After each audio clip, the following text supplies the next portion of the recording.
First semester calendar year 2026 Barangay Assembly sa Barangay Kinuman Norte gipahigayon ni adtong adlong Sabado Pitsa 28 ning bulan sa Marso 2026. Among assembly meeting ang gitambungan kini sa mga nagkalain-laing mga ahensya sa lokal nga kagamahanan ning Dakbayan sama sa CDRRMO, Department of Agriculture, City Veterinary Office, City Engineers Office, City Planning and Development Office, CSWD, City Health Office, Philippine National Police, Solid Waste and Environment Management Office o DILG.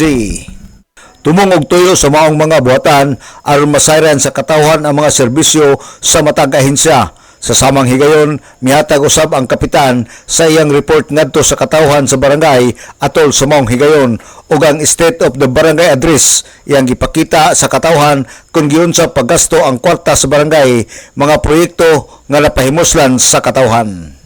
Una niyang giladlad sa katawhan ang personal services, maintenance and other operating expenses, maintenance and other operating expenditure, other services, 20% development fund, improvement of multipurpose ground, FISTO, purchase and installation of solar lights, purchase and installation of CCTV camera, purchase of water installation of steel tank of complete accessories. Kinahanglan nga kamo makabalo og unsa ang atong kwarta ug giunsa nato paggasto.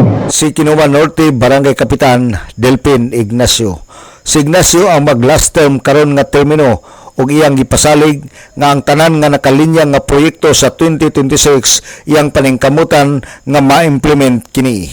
Alang sa DXDD Radio Kampana ang radyo sa simbahan, WD45 Dudong Bargamento, muduyog si ka-75 nga jubilyo sa simbahan sa Archdiocese sa Osamis Danag, sa Dakbayan.